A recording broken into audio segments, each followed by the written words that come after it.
వీక్షకులందరికీ నమస్కారం. 2017లో gold bonds వచ్చినప్పుడు దాని మీద అనేక అనుమానాలు వ్యక్తం చేశారు. బంగారం ఫిజికల్గా కొనుగోలు చేయడం ఎక్కువైపోతా ఉంది, అనవసరమైన ఇన్వెస్ట్మెంటు, పెట్టుబడులకి పెట్టాల్సిన డబ్బంతా కూడా బంగారం కొనుగోలు చేస్తూ ఉన్నారు. భారతదేశంలో ప్రతి సంవత్సరం 900 టన్నుల బంగారం దిగుమతికి భారత ప్రభుత్వం 6 లక్షల కోట్ల రూపాయల విదేశీ మారక ద్రవ్యం చెల్లించాల్సి వస్తుంది అనే ఉద్దేశంతో గోల్డ్ బాండ్స్ అనే పథకాన్ని తీసుకొచ్చింది రిజర్వ్ బ్యాంక్ ఆఫ్ ఇండియా. 2017లో ఈ స్కీమ్ తీసుకొచ్చినప్పుడు సావరిన్ గోల్డ్ బాండ్స్ అనేక అనుమానాలు వ్యక్తం చేశారు.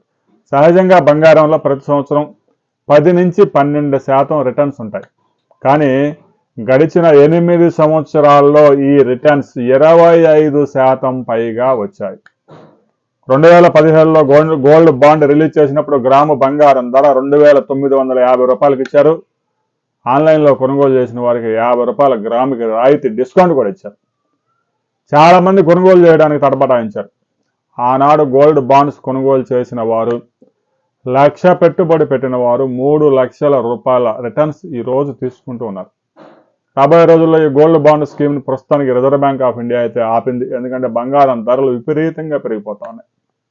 ఆ రోజు 3000 పెట్టుబడి పెట్టిన వారికి ఈరోజు 1 లక్ష రూపాయలు ఇవ్వాల్సి వస్తుంది.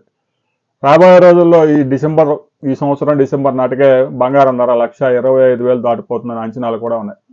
ఇలాంటి పరిస్థితుల్లో ఇక గోల్డ్ బాండ్ కొనసాగించే అవకాశాలు అయితే కనిపించడం లేదు. ఆల్రెడీ గోల్డ్ బాండ్స్ తీసుకున్న వాళ్ళకి మాత్రం మెచ్యూరిటీ కాగానే డబ్బు చెల్లించడానికి రిజర్వ్ బ్యాంక్ ఆఫ్ ఇండియా సిద్ధంగా ఉంది. ఇప్పటికే స్కీమ్ 1లో మెచ్యూరిటీ అయింది, వాళ్ళందరికీ డబ్బు చెల్లించబోతా ఉంది. రాబోయే కొద్ది రోజుల్లో దీని మీద రిజర్వ్ బ్యాంక్ ఆఫ్ ఇండియా ఒక కీలక ప్రకటన చేయబోతా ఉంది. ప్రకటన చేసిన తర్వాత మరిన్ని వివరాలతో మనం మరో వీడియోలో తెలుసుకుందాం.